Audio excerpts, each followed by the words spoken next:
welcome to NEWSBREAK Live. It's the first week of April here, and here's the latest news at the top of the hour. I'm Hiba Samad. Thanks for joining us.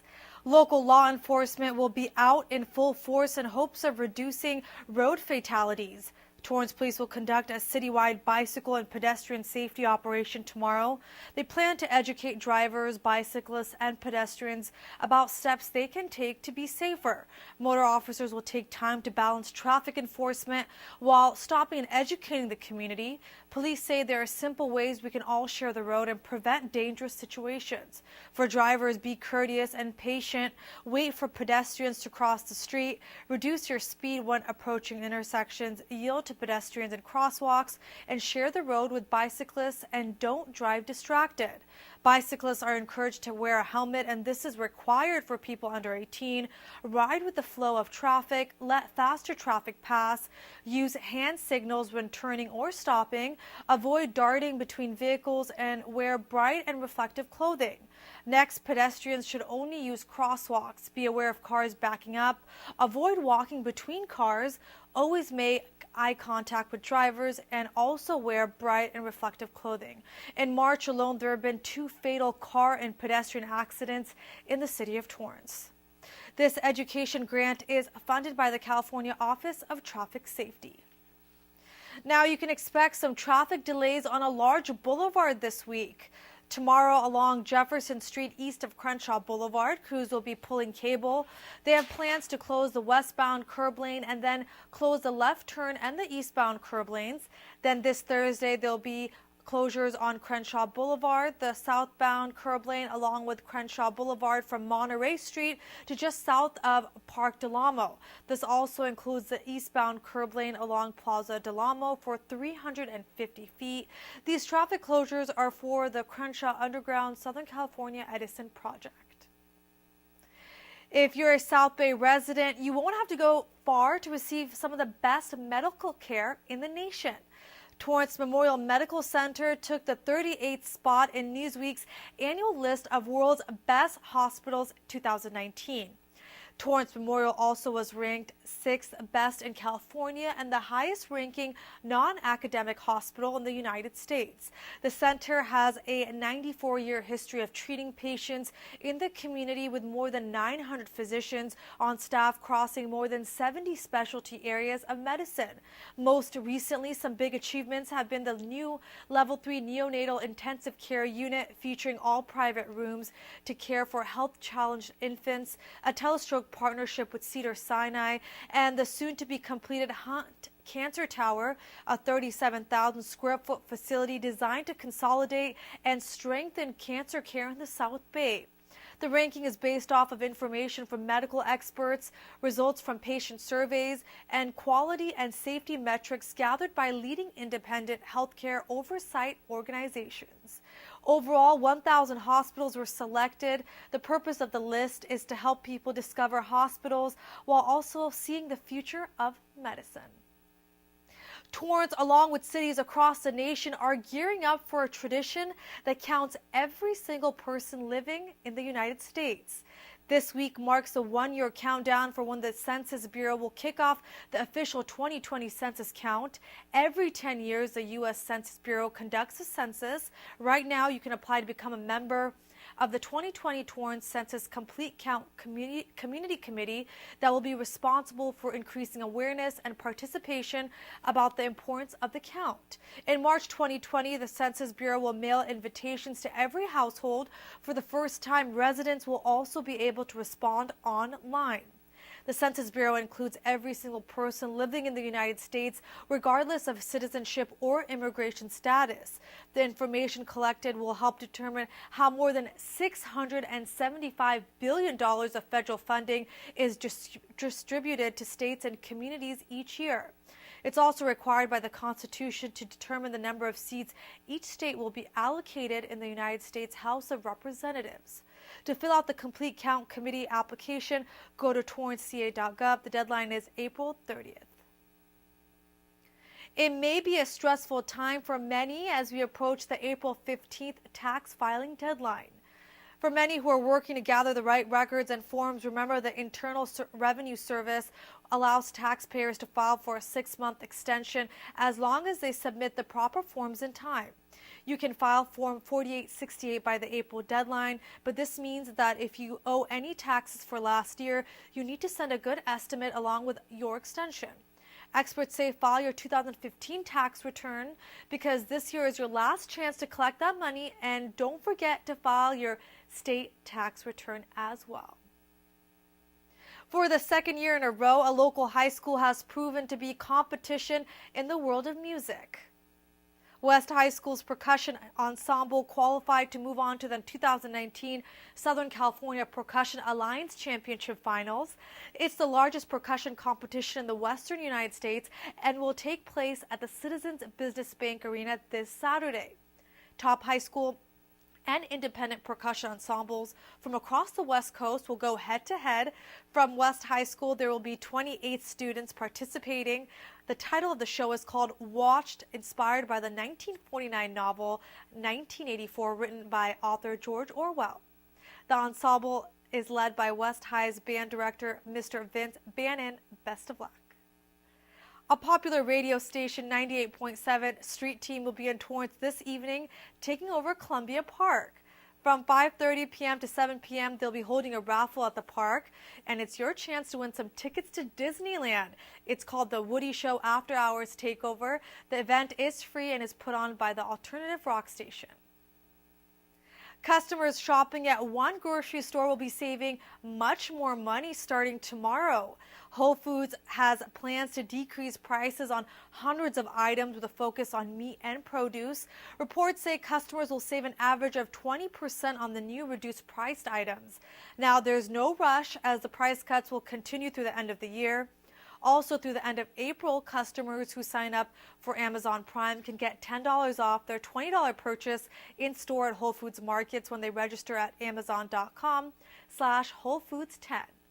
Amazon bought Whole Foods in 2017 for $14 billion. A popular music festival is just a week away, and with the list of artists performing already out, attendees now have a lot more to look forward to.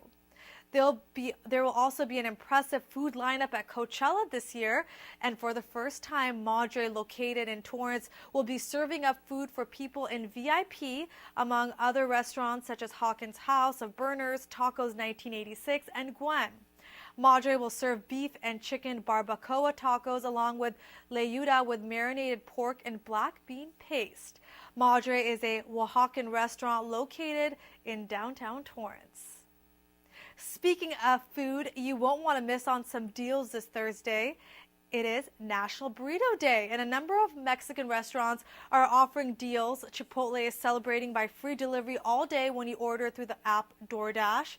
At El Pollo Loco, you can get 2 burritos for the price of 1. Then Rubio's is selling $5 burritos with the purchase of a drink. Del Taco is offering a free half-pound bean and cheese burrito with a $5 minimum purchase on this day. Now, with Easter around the corner, Amo Fashion Center is hosting an early celebration this weekend for children with special needs.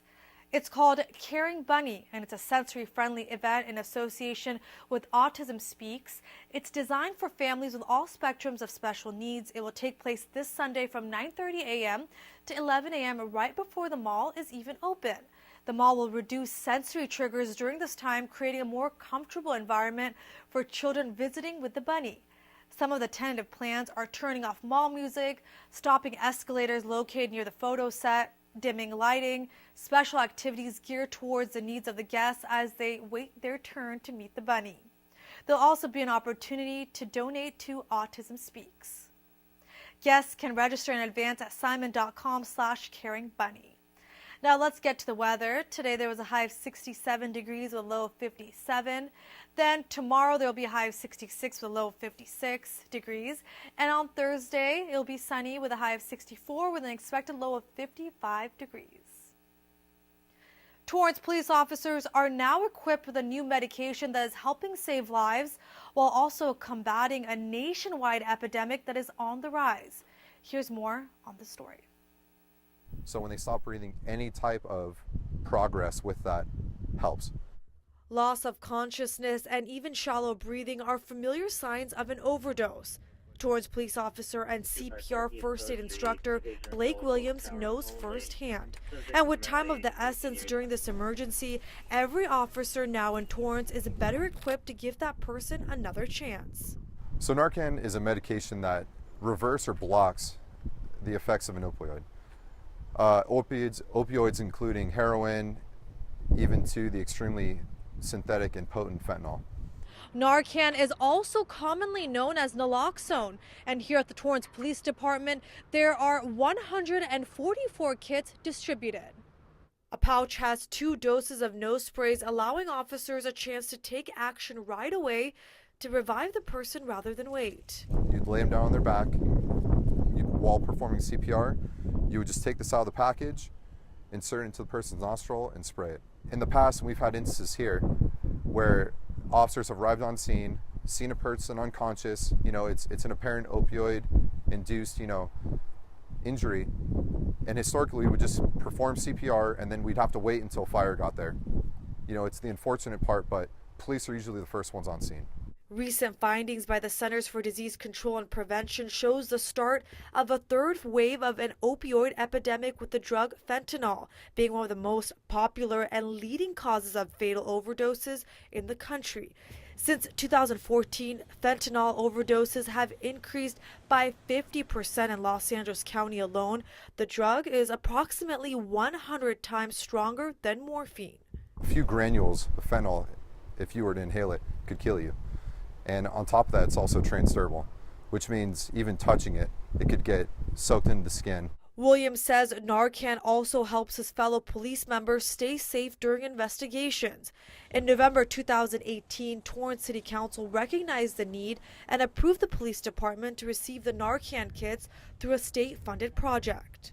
So this is just another tool that, like I said, has every potential to save a life, and that's invaluable to us because, like I said before, our number one job is to protect the community and the people. Once Narcan is administered, the effects only last sometimes 30 to 90 minutes, and medical treatment is still needed. Torrance police have not had to use the pouches just yet. If you're cleaning out your medication cabinets, make sure they don't get into the wrong hands.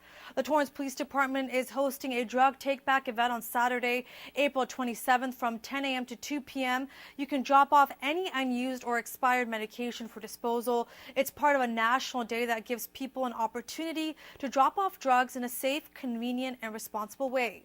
Another method of disposing unused medicines is to remove it from its original container and mix it with an undesirable substance such as used coffee grounds or cat litter. The last take-back day brought in more than 900,000 pounds of unused or expired prescription medications. This brings the total amount of prescription drugs collected by the Drug Enforcement Administration since the fall of 2010 to more than 10 million pounds.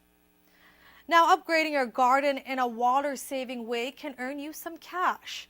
A popular rebate program is being rolled out this week by the Metropolitan Water District of Southern California. Once again, it's offering $2 per square foot for every square of grass removed from yards and replaced with sustainable landscaping. The Metropolitan General Manager Jeffrey Keitlinger says the replacement program will help residents and businesses make a permanent change to grow beautiful gardens for the changing climate. The last time this was offered was during the drought, but it grew to popularity to the point that funding ran out. Enough grass was removed to save 21,600 acre-feet of water per year. There are updated rules to participate or learn more. Go to bewaterwise.com. They plan to have about 230 digital billboards that will feature the tagline, "Ditch your grass, claim your rebate." Now let's get to events. If you want to know more about the history of your home, come out tonight to the Torrance Historical Society and Museum from 7 to 9 p.m. Historian and reference librarian from the Katie Kaiser Civic Center Library, Mike George, will share information on how you can research history about your home. Then come out for a fresh and delicious breakfast at the 20th Annual Pancake Breakfast this Saturday at the Attic. It's $5 to get in, and it will take place from 7 a.m. to 11 a.m. Donations will be used to upgrade heating and air conditioning at the facility.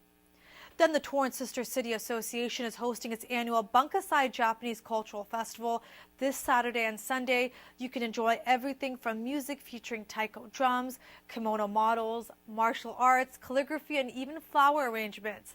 It'll take place at the Ken Miller Recreation Center. Well, in just 2 minutes, Park Services Manager for the City of Torrance, Tracy Drake, will join me to talk about brand new installations underway at the Madrone Marsh Preserve and Nature Center you won't want to miss.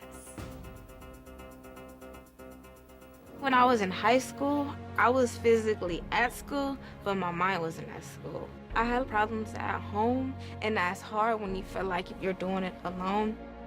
That's when I met an artist, my mom, as I'll call her. She started helping me a little bit, like, Nia, I don't know what you're doing with your life, but your future is more important. She's my strength. Just being that support for those hard days and those hard nights, not giving up on me.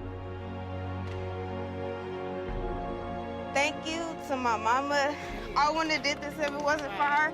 Today is for my mama and everybody who had my back. It takes a village to help somebody get their diploma. Some people would think, well, maybe it's really not that big of a deal, but it really is. It changes your whole life.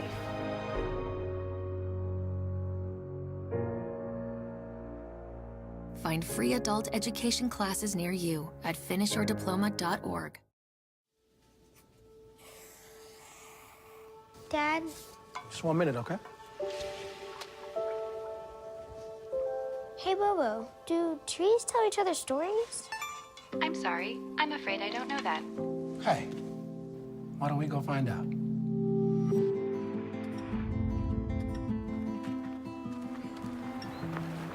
Listen. Do clouds take naps? I couldn't tell you.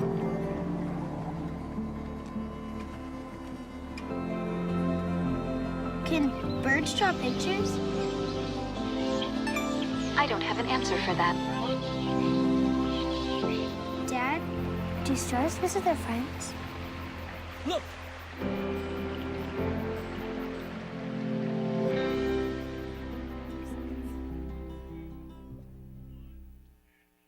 Welcome back to the second half of NewsBreak Live. Joining me is Park Services Manager Tracy Drake with the City of Torrance. So nice to have you on my show. I'm so happy to be here. Thank you for inviting me, Hiba. And for many people who don't know you personally, you were also the former manager at what we call Torrance's Gem, the Madrone Marsh Preserve and Nature Center. And speaking of the marsh, that's why you're here tonight. Yes. There is some exciting activity happening there right now as we speak. There is. There are a number of exhibits that are going in. It's a huge project with a lot of exhibits. With all of this is thank you to the state recreation parks for a grant, a large grant that supported 7 exhibits for the Nature Center. And the purpose of the grant was really to have visitors enjoy the Madrone Marsh Preserve, understand about the Madrone Marsh Preserve without having to ask staff. So there's all these interactive exhibits. And for people who know you personally, they know how passionate you are, not just about your job, but about the marsh. And you told me that this was a vision you thought of when you were in graduate school. So talk to me about that. Can you believe that? Sometimes I am just about ready to fall asleep, and I remember those few minutes that just changed my life, really. I was a graduate student at Indiana University, and the sun was just setting. I was at a park, a state park there at McCormick's Creek State Park, and the folks at the Nature Center were kind enough to let us in. And I walked in the Nature Center. It was so peaceful. I walked into this back room, and there was this window through which you could see the birds, and it was the evening chorus. And if you can imagine the coming of night, the sounds of the birds, surrounded by the beautiful woods, surrounded by exhibits that was explaining what you were looking at, it was magical. And I knew one day, I'm so touched, I'm going to tear up, one day that I would want to create that for the residents here in Torrance.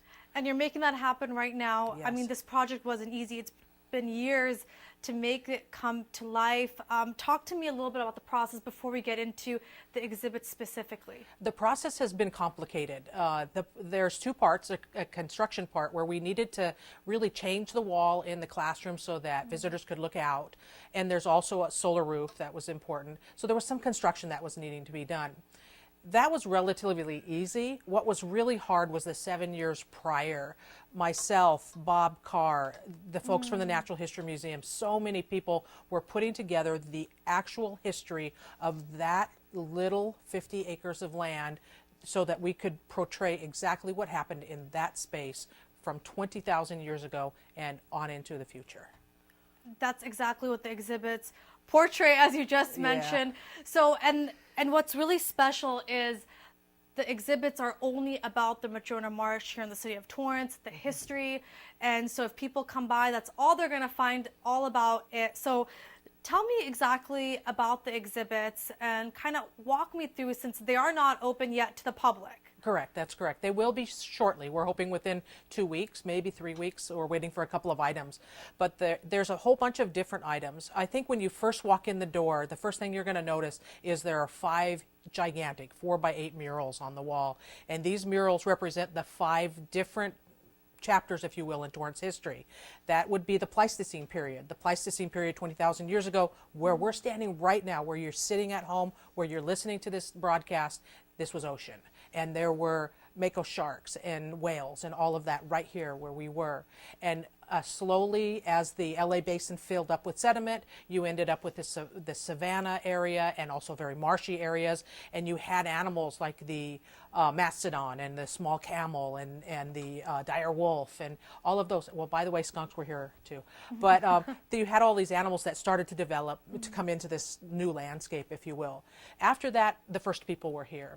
Right now, we call the first people the Tongva Gabrielino, but when the first people were here, they didn't call themselves that. But the first people came, they settled in a village over by the Watson Development Area, and those people came to the Madrone Marsh Preserve to collect tules and to really have essentials of life. They built boats, and at that time, the water spread all the way from Long Beach to Redondo Beach into where the 91 freeway is. So those boats were really super important.